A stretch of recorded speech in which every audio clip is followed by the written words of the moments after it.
guys, welcome to Chanti Shivanyavani vlog and cook. तो मैं चश्मा लेके आती हूँ मामा का। चलो चश्मा चश्मा चश्मा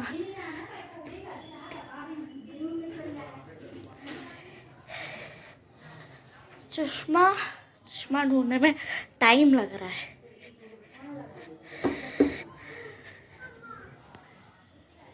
क्या देखो मैं हूँ अभी यहाँ बालकनी में। चलो मामा के पास चलते हैं गाइस। मम्मी हाय करो। नहीं हाय करो, मम्मी बिजी है। हाय, ये लो चश्मा चश्मा चश्मा। यहाँ ग्यारस की पूजा की तैयारी चल रही है। मम्मी 2 वर्षों से 3 साल से ग्यारस फास्ट रखती थी, तो उसका उद्यापन करना होता है। तो हम घर में उसका पूजन कर रहे हैं। फैमिली के सब लोग मतलब हैं, तो उसकी तैयारी चल रही है। पंडित जी आ गए। पंडित जी काफ़ी लेट हो गए हैं, लेकिन आ गए 4 बजे करीब शाम को आए हैं, तो वो तैयारी हो गई है। इसमें चावल का यूज़ नहीं किया जाता है। ग्यारस की पूजा में जो चने का दाल है, चने का दाल यूज़ करते हैं हम। जैसे जहाँ पर अभी हमने लड्डू गोपाल जी रखा है, तो यहाँ चने की दाल रखे हैं। इसमें मतलब सारी पूजा में चने का दाल का यूज़ हुआ है।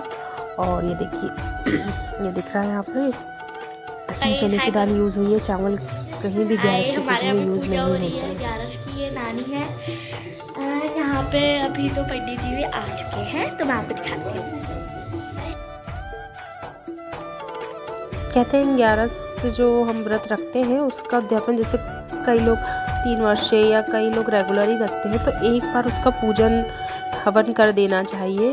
मतलब ये काफ़ी सब व्रतों में श्रेष्ठ ग्यारस व्रत होता है, तो इसलिए हमें इस व्रत को करने के बाद में इसका उद्यापन कर देना चाहिए।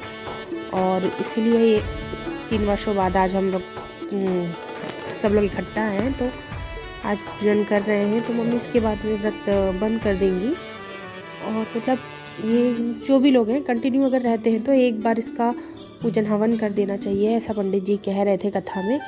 और सभी व्रतों में श्रेष्ठ ग्यारस व्रत माना जाता है। ये 12 वर्ष मतलब अपने 1 साल में अलग अलग ग्यारस आती है, उनकी कथा होती है। कथा के अनुसार पूजा किया जाता है। इसमें चावल वर्जित होता है, चावल को ना खाते। एक दिन पहले से ही चावल बंद कर दिया जाता है। और जिस दिन हम फास्ट रहते हैं उस दिन भी नहीं खाते हैं, और दूसरे दिन भी नहीं खाया जाता है चावल। विष्णु भगवान को पसंद नहीं है, इसलिए इसमें चावल का भी यूज़ नहीं किया जाता है।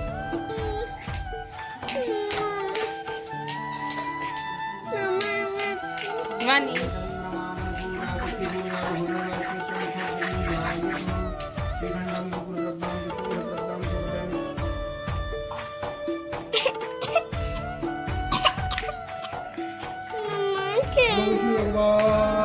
की जय, बोलिए विष्णु भगवान की जय, बोलिए वृंदावन बिहारी लाल की जय।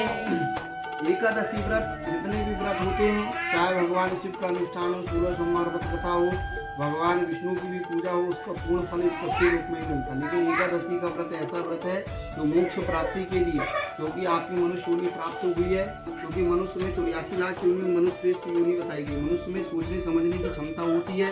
इस योनि में आकर व्यक्ति भगवान का धर्म कर्म करके पूजन करके जन्म मरण के बंधन से मुक्त हो सकता है। इसलिए इस योनि में आके भगवान का धर्म कर्म करे, पूजन पाठ करे, जिससे व्यक्ति का न पुनर्जन्म हो न पुनर्मृत्यु हो। और इस व्रत एकादशी का व्रत ही है जो व्यक्ति को न जन्म न मृत्यु से मोक्ष प्रदान करने वाला एकादशी का जितने भी व्रत है उसका पूर्ण फल इस पृथ्वी लोक को मिलता है। लेकिन एकादशी का व्रत है, अगर किसी के दादा परदादा माता पिता इत्यादि अगर नर्क में भी पड़े हो, उनके लिए अगर आप एकादशी व्रत भी करते हो, तो अगर नर्क में पड़े हो तो व्रत के माध्यम से, पुण्य के माध्यम से वो स्वर्ग गति को प्राप्त होती है, उनके मोक्ष की प्राप्ति होती है। और यह व्रत स्वयं के लिए भी कहा जाता है। एकादशी व्रत सब व्रतों में श्रेष्ठ बताया गया। तो आज की जो एकादशी है वो पुत्रदा एकादशी, पौष कृष्ण पक्ष की एकादशी का नाम पुत्रदा एकादशी है। कथा श्रवण करते हैं। भद्रावती नामक नगरी में श्रीकेतु नाम का एक राजा राज्य करता था। उसकी कोई पुत्र नहीं था। उसकी स्त्री का नाम शेव्या था। वह निपुत्री होने के कारण सदैव चिंतित रहा करती थी। राजा के पितर भी रो रो कर पिंड लिया करते थे और सोचा करते थे कि इसके बाद हमको कौन पिंड देगा। राजा को भाई बांधव धन आदि घोड़े राज और मंत्री इन सब में किसी से भी संतोष नहीं होता था। वह सदैव यही विचार करता था कि मेरे मरने के बाद मुझको कौन पिंडदान करेगा। बिना पुत्र के पितरों और देवताओं का ऋण मैं कैसे चुका सकूंगा। जिस घर में पुत्र नहीं हो उस घर में सदैव अंधेरा ही रहता है। इसलिए पुत्र उत्पत्ति के लिए प्रयत्न करना चाहिए। जिस मनुष्य ने पुत्र का मुख देखा है वह धन्य है। उसको इस लोक में यश और परलोक में शांति मिलती है, अर्थात उनके दोनों लोग सुधर जाते हैं। पूर्व जन्म के कर्म से ही इस जन्म में पुत्र धन आदि प्राप्त होते हैं। राजा इसी प्रकार रात दिन चिंता में लगा रहता था। एक समय तो राजा ने अपने शरीर को त्याग देने का निश्चय किया, परंतु आत्मघात को महान पाप समझकर उसने ऐसा नहीं किया। एक दिन राजा ऐसा ही विचार करता हुआ अपने घोड़े पर चढ़कर वन को चल दिया तथा पक्षी और वृक्षों को देखने लगा। उसने देखा कि वन में मृग, व्याघ्र, सुअर, शेर, बंदर, सर्प आदि सब भ्रमण कर रहे हैं। हाथी अपने बच्चों और हथनियों के बीच घूम रहा है। इस वन में कभी तो गीदड़ अपने कर्कश स्वर में बोल रहे हैं, कई उल्लू ध्वनि कर रहे हैं। वन के दृश्यों को देखकर राजा सोच विचार में लग गया। इसी प्रकार आधा दिन बीत गया। वह सोचने लगा कि मैंने कई यज्ञ किए, ब्राह्मणों को स्वादिष्ट भोजन से तृप्त किया, फिर भी मुझको दुख प्राप्त हुआ क्यों। राजा प्यास की मारी अत्यंत दुखी हो गया और पानी की तलाश में इधर उधर फिरने लगा। थोड़ी दूरी पर राजा ने एक सरोवर देखा। उस सरोवर में कमल खिले थे तथा सारा हंस, मगरमच्छ आदि विहार कर रहे थे। उस सरोवर के चारों तरफ मुनियों के आश्रम बने हुए थे। उसी समय राजा के दाहिने